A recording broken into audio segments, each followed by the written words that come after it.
Well, one thing I thought that I would like to do at some point would be to make comics that can be downloaded on the PSP if the PSP becomes really common. Because it's such a nice little format, you know, you can scroll through the time, and I think even people who don't have the internet at home, well, I'm callous, I don't care, but they can download it at university. One thing that I wanted to say though is that I think that maybe there are people here who have a starting comic and want to know how to promote it. I don't know, any of you guys have comics? Yeah, you do. Because I think that, I'm afraid that maybe all this stuff about printing and sort of flying over your head, I mean, you need to know stuff works, isn't it? And I often receive emails from people who ask me to check their comic and what they thought and if I could give them tips. And do you mind? In the subject. Okay. And one thing that I noticed is that there are a lot of comics who are quite good. If you read them for 10 minutes, you realize they're quite good. But if it takes you 10 minutes to realize that the comic is good and you like it, you've lost 99% of first-time visitors. And that's the nature of the internet. It's attention span 0. It's not like going on print. And your money.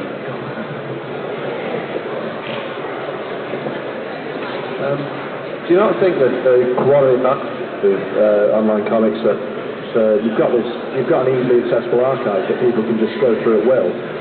John Rosenberg he said a few times that one of the attractions for writing Goats for him is that he can write for people with an attention span. It's not like a newspaper comic where you've got it in the morning with your breakfast and you read it and you don't care. And it has to be that way because there's no way of going back and seeing what happened yesterday if you didn't happen to buy the paper.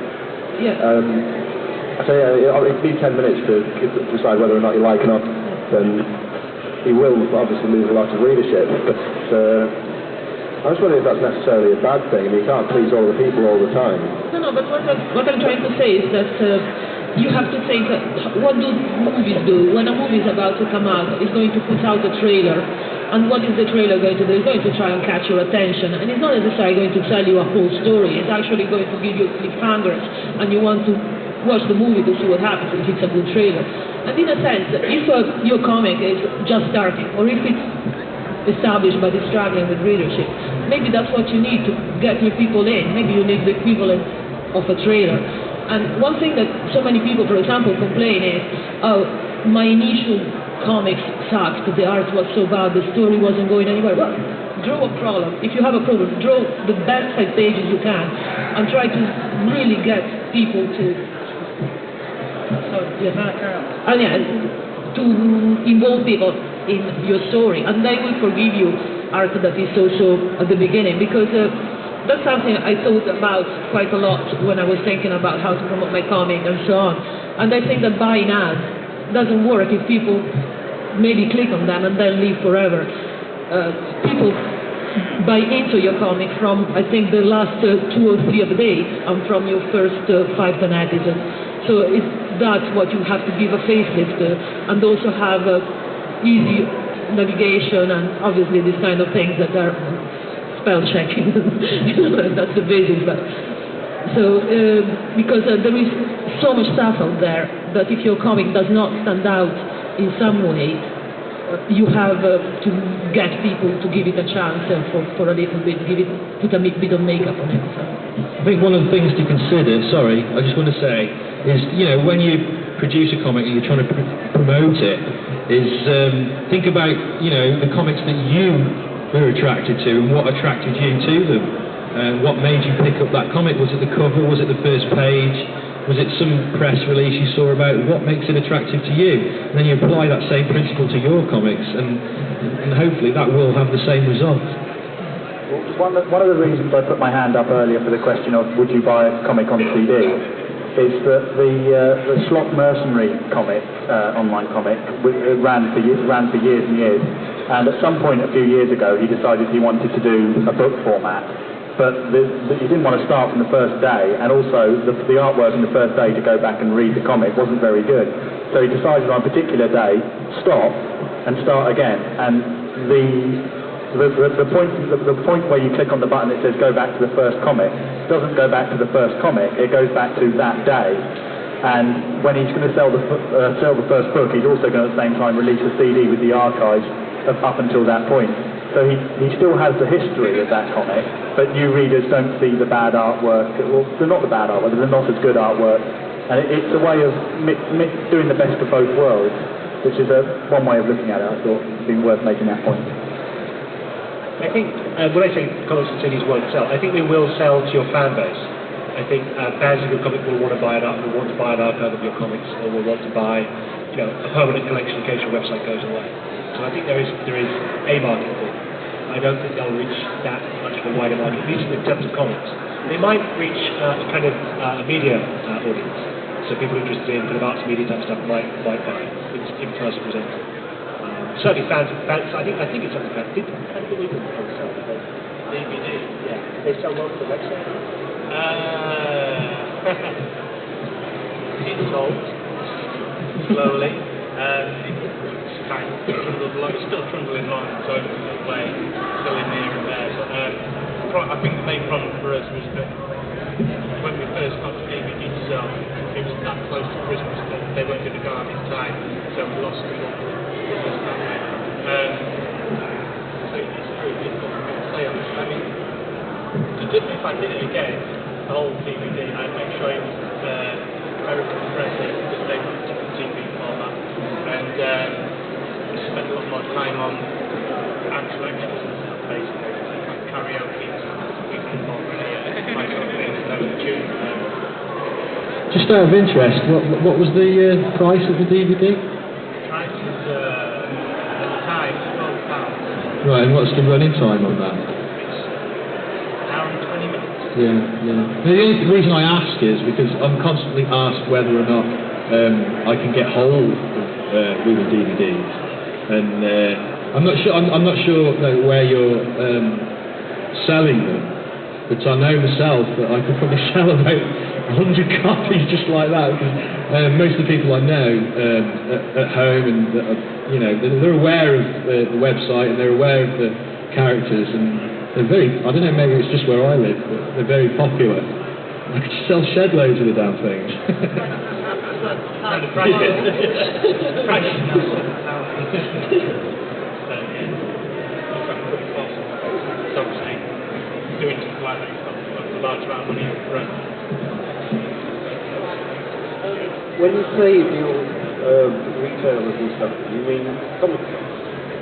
Is that who you mostly try and retail with, the various comic shops around the country? Are any more helpful and friendly than others? Is it impossible to deal with? Presumably you're all mates with Gosh, for instance, who's sponsoring today, isn't it? Yeah, I could probably answer this, as I've dealt with a few comic shops in my time. It varies enormously from shop to shop on how receptive they are to small press. Shane say things are getting better, and I think they probably are. For Zarjaz, we're incredibly fortunate because we've got a deal with Forbidden Planet International where they buy quite a large amount and then they distribute them to their stores. So it is worth going to Forbidden Planet International to sending a copy of your comic to their head office, because if they like it and they take it, which isn't guaranteed by any means, it will go to a lot of shops and you'll ship a lot of copies that way. They didn't take Under Fire Comics Presents. It's by a lot of the same creators, but they didn't take it, so it may be they're only taking Zarjaz because it's got Judge Dredd on the cover.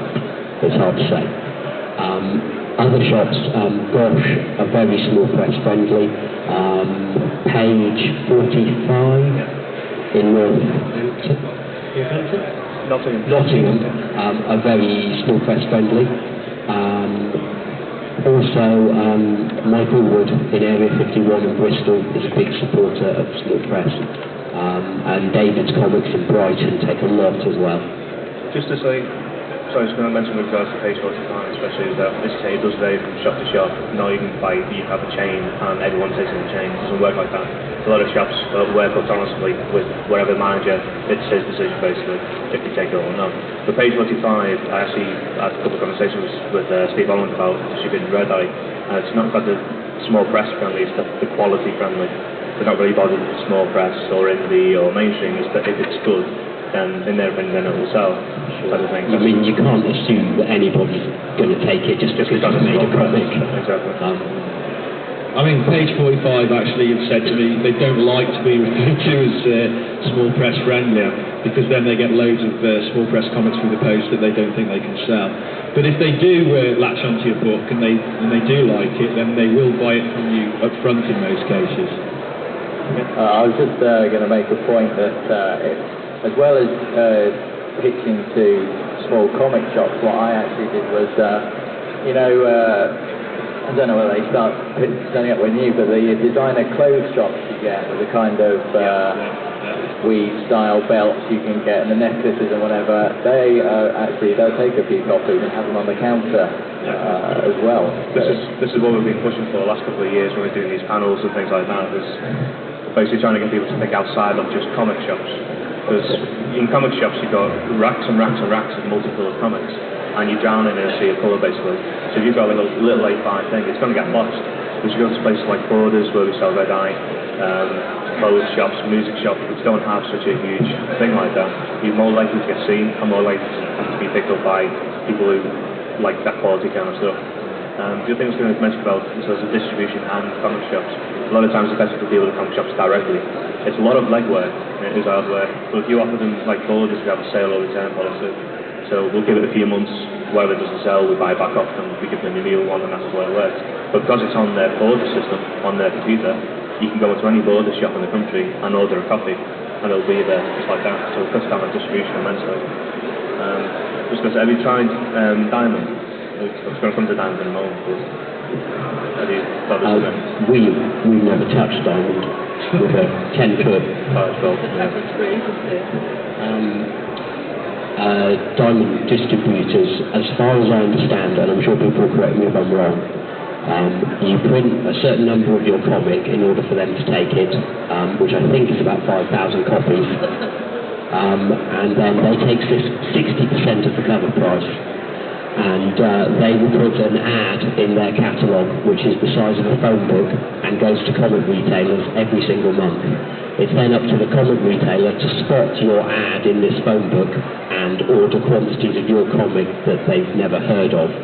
So unless you can finance an ongoing good advertising campaign to make retailers aware of your product, I don't see how putting it in Diamond is going to help. Because putting it in Diamond does not mean it's in comic shops.